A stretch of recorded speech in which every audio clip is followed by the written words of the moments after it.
অনন্যা পুজোর জন্য বাড়িতে ডেকে নিয়ে মাসিকে দিয়ে অপমান করালে রেগে যায় নতুন। হ্যাঁ বন্ধুরা, এমনটাই দেখা যাবে। তাই সম্পূর্ণ জানতে ভিডিওটিতে লাইক দেওয়া, চ্যানেলটি সাবস্ক্রাইব করে দেখতে থাকুন।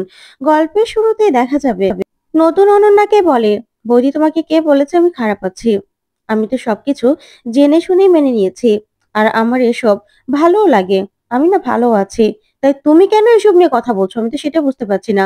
তখন অনন্যা বলে, এখন তোমার ভালো লাগছে, কিন্তু একটা সময় না তুমিও হাঁপিয়ে যাবে নতুন এসব থেকে। তুমিও তুমিও শিক্ষা নেবে, বুঝতে পেরেছো? তখন তুমি কোনো কুল পাবে না। তখন নতুন বলে, আচ্ছা ঠিক আছে, আমি যদি হাঁপিয়ে যাই তাহলে না হয় তোমার বাড়িতে গিয়ে একটু জিরিয়ে নেব। তাহলে হলো তো?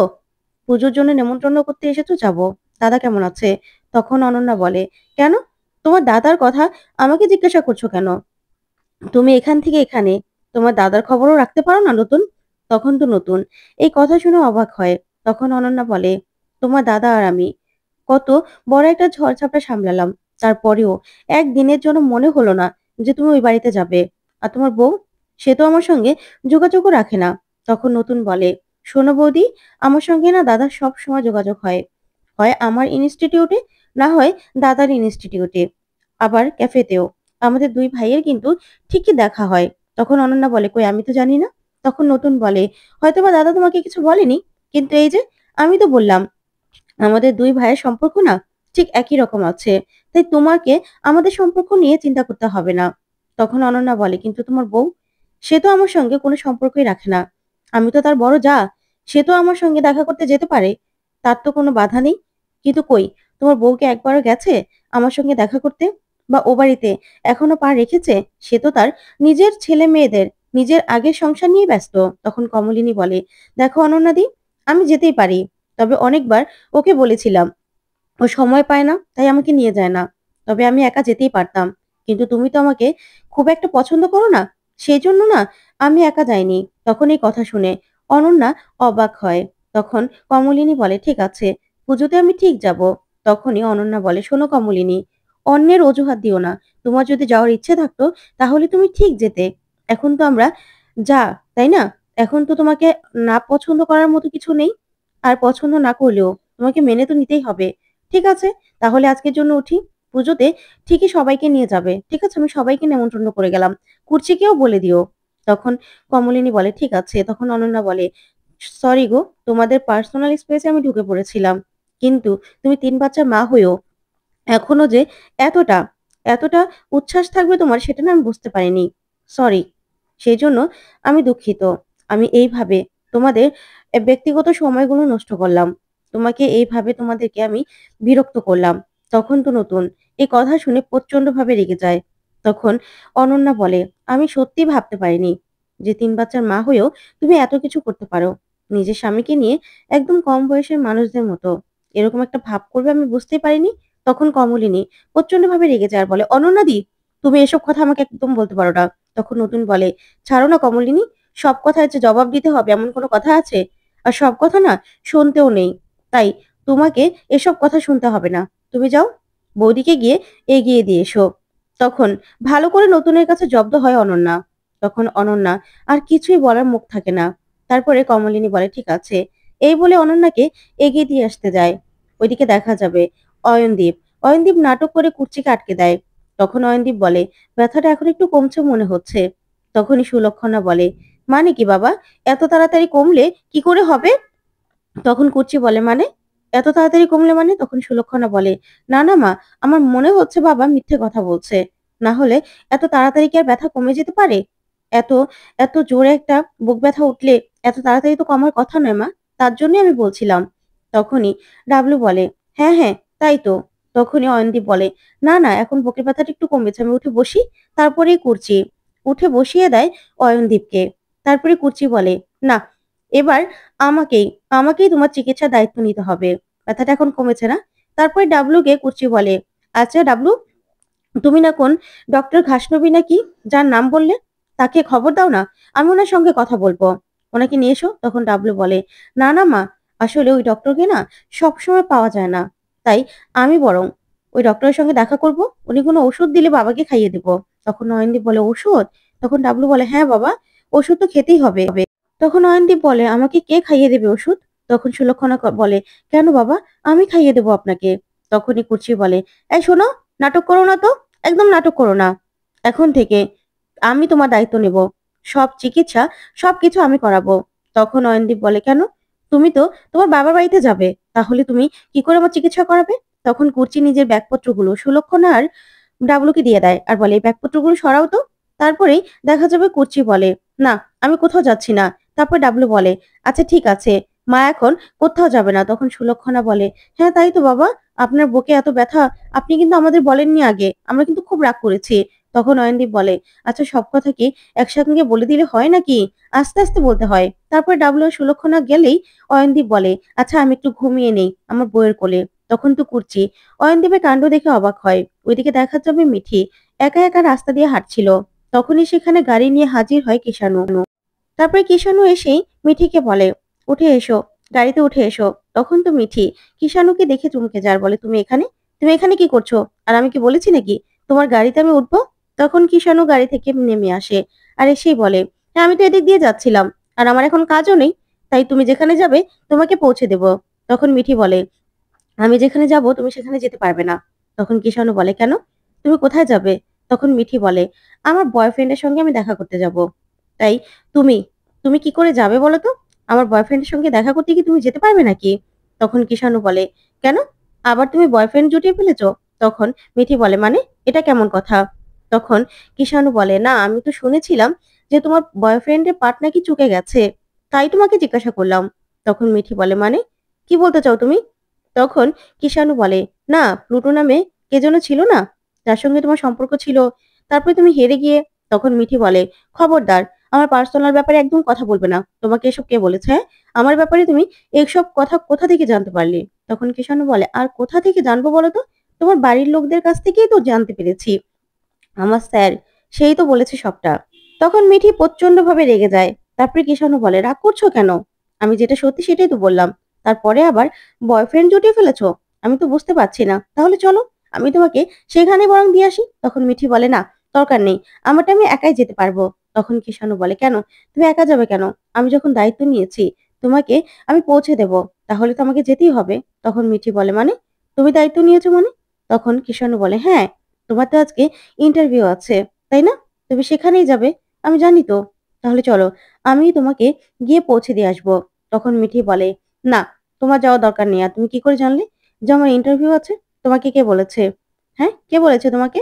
তখন কিষাণু বলে, এই তো একটু আগে বললে যে বয়ফ্রেন্ডের সঙ্গে দেখা করতে যাবে, সেখানে কি তোমার ইন্টারভিউটা আছে নাকি? সেটা জিজ্ঞাসা করছিলাম। তখন মিঠি আরো রেগে যায় আর বলে, তুমি না অত্যন্ত একটা অসভ্য মানুষ। আমি আজকে নতুন কাকুর কাছে বিচার দেবো তোমার নামে। তখন কিষাণু বলে, স্যার তো কিছুতেই বিশ্বাস করবে না এসব কথাগুলো বললে, কারণ তুমি যদি মিথ্যে কথা বানিয়ে বানিয়ে বলো তাহলে কি বিশ্বাস করবে? তখন মিঠি বলে, আমি মিথ্যে কথা বলি? হ্যাঁ, তোমাকে এখানে কে আসতে বলেছে? তখন কিষাণু বলে, আসলে আমাকে স্যারই বলেছে, ওই যে তোমাদের ওই বাড়িতে নাকি পুজো আছে, সেই জন্যই নেমন্ত্রণ করার জন্য স্যার আমাকে ফোন করেছিল। তখন আমি জিজ্ঞাসা করেছিলাম কে কে যাবে, তখন স্যার আমাকে বলেছে যে তোমার নাকি আজকে ইন্টারভিউ আছে, সেখানে যাবে। তখন মিঠি বলে, আচ্ছা নতুন কাকু আসুক, আমার দায়িত্ব এমন একটা লোকের কাছে কেন দিয়েছে সেটাই আমি জিজ্ঞাসা করব। তারপরে কিষাণু বলে, আমি কিন্তু খুব খারাপ একটা মানুষ নয় ম্যাডাম, আপনি কেন এভাবে রেগে যাচ্ছেন সেটাই বুঝতে পারছি না। তখন মিঠি বলে, রাগ করার কিছু নেই তো, আমার ইন্টারভিউ আছে, আমার লেট হয়ে যাচ্ছে, আমি না তোমার গাড়ি করে যাব না আমি। তখন কিষাণু বলে, না যাওয়ার কি আছে? আমি বললাম তো যে প্রথম দিনে ইন্টারভিউ যদি মিস করো না, তাহলে কিন্তু কনফিডেন্স ভেঙে যাবে, যতই শিক্ষিত হও না কেন। কনফিডেন্স ভেঙে গেলে কোথাও কিন্তু চাকরিটা পাবে না। তাই চলো, লেট হয়ে যাচ্ছে, আমি তোমাকে দিয়ে আসি। আর তাছাড়া তোমাকে না শুধুমাত্র পৌঁছে দেওয়ার দায়িত্বই নিয়েছি, সারা জীবনের দায়িত্বটা না এখনো নেইনি। চলো। তখন মিঠি বলে, না, আমি যাব না। সারা জীবনের দায়িত্ব নেবে মানে? তখন কিষাণু বলে, হ্যাঁ, সারা জীবনের দায়িত্ব তো দিতেও পারে আমাকে, আমার তো মনে হচ্ছে আমাকে দিবেও। তখন মিঠি বলে, না, অবশ্যই না, তোমাকে আমার সারা জীবনের দায়িত্ব নিতে হবে না, অসভ্য লোক একটা। তখনই কিষাণু বলে, আমি অসভ্য না? আমি কি করেছি এমন? আমি তো কিছু করিনি।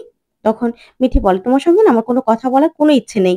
আজকে নতুন কাকুর কাছে গিয়ে সত্যি আমি নালিশ করব যে তুমি না অত্যন্ত অসভ্য একটা মানুষ, আর তোমার সঙ্গে আমার কোনো কথা বলতেও ইচ্ছে করে না।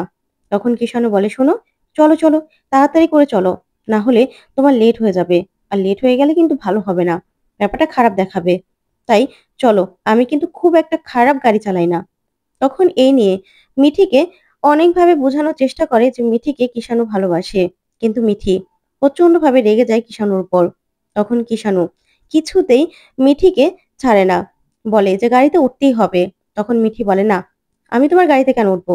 আমি যাবোই না। তোমার সঙ্গে আমি যাব না। আর তাছাড়া এই ছিঁড়া খাতায় শুয়ে না লাখ টাকার স্বপ্ন দেখবে না।" তখন কিষাণু বলে, "আমার কাছে একটা ছিঁড়া খাতা আছে, তাই তো? আর তুমি লাখ টাকার বলছো? আমার তো মনে হয় যে আমার কাছে ছিঁড়া প্যান্ট আছে, কিন্তু ছিঁড়া কাঁথা নেই। আর তুমি লাখ টাকার নয়, আরো বেশি মূল্যবান। নিজেকে না এত মূল্যহীন করো না। এত কম মূল্য দিলে তাহলে তোমাকে কেউ মূল্যই দেবে না। তাই এসব কথা একদম বলো না।" তারপরে দেখা যাবে মিঠি কিষাণুর কথা শুনে অবাক হয় আর বলে, "তুমি না বেশি কথা বলো। তোমার এত বেশি কথা আমার ভালো লাগে না।" তখন কিষাণু বলে, "আমার কিন্তু ভালোই লাগে। আমি কিন্তু অতটাও খারাপ না। একজন ডক্টর আমি। আমার কি বেশি কথা বলতে ভালো লাগে বলো? চলো না, তোমাকে তো বলছি যে চলো, তাড়াতাড়ি করে আমি তোমাকে পৌঁছে দেই।" তখন মিঠি বলে, "বললাম তো আমি চলে যেতে পারবো। আমি তোমার সঙ্গে যাব না।"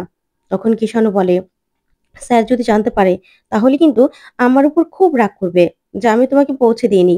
সেটা তো আর হতে পারে না। তাছাড়া আমি কিন্তু তোমাকে পৌঁছে দেওয়ার জন্যই এখানে এসেছি। চলো, আমি তোমাকে নিয়ে যাব।" তখন মিঠি এই কথা শুনে অবাক হয়ে কিষাণুর দিকে তাকায়। তখন কিষাণু বলে, "হ্যাঁ, আমার একটা দায়িত্ব আছে তো।" তখন মিঠি কিষাণুর কথা শুনে খুশি হয়ে যায়। তারপরে মিঠি বলে, "তুমি না আসলেই একটা বেহায়া। তোমার তোমার মতো এরকম মানুষ আমি দেখিনি।" তখন কিষাণু বলে, "সবে তো মাত্র শুরু ম্যাডাম। তারপরে আপনাকে ইন্টারভিউ শেষ হলে আবার ওই পুজোতে নিয়ে যেতে হবে তো। তাহলে চলুন না।" তারপরে মিঠি বলে, "কেন? আমি না গেলে কি হবে? আমি তো বলছি যে আমি যাব না।" তখন কিষাণু বলে, "না, যেতে তো আপনাকে হবেই ম্যাডাম। না গেলে তো আর হবে না।" তারপরে কিষাণু বলে, "আমি না বুঝতে পারি না। তুমি এরকম হলে কি করে? রাগী খিটখিটে? যেখানে স্যারের মতো একজন মানুষ আছে আর আন্টিও তো অত্যন্ত ভালো মানুষ। সেখানে তুমি এরকম হলে কি করে? আমি তো সেটাই বুঝতে পারি না। আর তাছাড়া তোমার জন্য না শাসন করার একজন লোক দরকার। তোমার জন্য আমি ঠিক আছি। এবার চলো তো। একদম বকবক করবে না। আমি আমি যদি তোমার দায়িত্ব নিই না, তাহলে কিন্তু মন্দ হবে না। ভালোই হবে। তোমার জন্য অন্তত ভালো হবে। তুমি একটা গাইডলাইনের মধ্যে থাকবে।" তখন মিঠি বলে, "আমার দায়িত্ব কাউকে নিতে হবে না। আমার দায়িত্ব আমি একাই নিতে পারি। আর নতুন কাকুকে বলবো তোমাকে কেন এসব কথাগুলো বলেছে।" তখন তো কিষাণু খুশি হয় আর বলে, "তাই নাকি? তাহলে বলো না। স্যার না কিছুই বলবে না। উল্টো আরো মালা পরিয়ে আমাকে বরণ করে নেবে। আমার তো এটাই মনে হচ্ছে।" তখন তো মিঠি এই কথা শুনে ভালোভাবে জব্দ হয় আর বলে, "দেখো, এসব কথা একদম বলবে না। আমার কিন্তু এসব কথা শুনতে একদম ভালো লাগে না।" তখন কিষাণু বলে, "ঠিক আছে ম্যাডাম, এখন কিন্তু অনেকটা লেট হয়ে যাচ্ছে। এবার কি আপনি যাবেন? চলুন, অনেক দেরি হয়ে যাচ্ছে। আপনাকে নিয়ে যেতে হবে তো। ওইদিকে ইন্টারভিউতেও যেতে লেট হয়ে যাবে।" তখন মিঠি বলে, "বললাম তো যাব না। কেন এরকম করছো সেটাই তো বুঝতে পারছি না। আমারটা আমি একাই বুঝে নিতে পারবো। আমি যাব না।" তখন কিষাণু বলে, "আমি কিন্তু খুব একটা খারাপ গাড়ি চালাই না। চলুন।" তারপরে মিঠি শেষ পর্যন্ত যেতে রাজি হয় আর বলে, "তোমার মতো বেহায়া আমি দেখিনি।" তারপরে মিঠি গাড়িতে উঠেই বলে, "নাও তাড়াতাড়ি চলো।" তখন কিষাণু বলে, "তোমার কথা শুনে তো মনে হচ্ছে যে আমি তোমার ড্রাইভার। শুনুন ম্যাডাম, আমি কিন্তু আপনার ড্রাইভার না।" তখনই মিঠি বলে, "তাহলে কি? কি তাহলে?" তখন কিষাণু বলে, "ফিয়ন্সে।" তখন তো রেগে যায় মিঠি। তারপরে কিষাণু বলে, "না, এটার জন্য অ্যাপিল করলাম। কি? আমি কি এটা হতে পারবো? সেটাই জানতে চাইছি আরকি। আজকে তোমার কাছে এটা প্রশ্ন রাখলাম। বলো, বলো। আমি কি এটা হতে পারবো?" তখন মিঠি কিছুই বলে না। তখন কিষাণু বলে, "আশ্চর্য! আমি তোমাকে একটা কথা বললাম যে আমি হতে পারবো কিনা সেটা বলবে না?" তখন মিঠি বলে, "সেটা না পরে দেখা যাবে। বুঝতে পেরেছো? তোমার মতো এরকম অসভ্য আমি দেখিনি। তুমি সত্যিই অসভ্য।" তখন কিষাণু বলে, "তাই নাকি? আমি কি অসভ্যতামো করেছি? আমি তো কিছু করিনি।" তখন মিঠি বলে, "আমি আজকে সত্যিই নতুন কাকুর কাছে বিচার দেব। বুঝতে পেরেছো?" তখন এই কথা শুনে কিষাণু বলে, "দাও না। সবাই চায় যে আমিই তোমার সারা জীবনের দায়িত্ব নেই। তাহলে তো আমার জন্য ভালোই হবে। আর শোনো ম্যাডাম, আমার গাড়ি চালানোটা কিন্তু আমি খারাপ চালাই না।" এই বলে কিষাণু গাড়ি চালিয়ে সেখান থেকে চলে যায়। ওদিকে কমলিনীরা সবাই পুজোতে যায়। তখন কমলিনী বলে, "প্রসাদটা আমি মেখে দেব?" তখনই একজন মাসি বলে, "না, একদম না। তোমার হাতে আমরা প্রসাদ মাখা খাবো না। কারণ তুমি তো বিধবা হয়েছিলে আর এই বয়সে এসে বিয়ে করেছো। নিজের কর্তৃত্বের কথা ভুলে গেছো?" তখনই নতুন প্রচন্ডভাবে রেগে যায়। তো বন্ধুরা, কেমন লাগলো আজকের আপডেট কমেন্ট করে জানাও। ধন্যবাদ।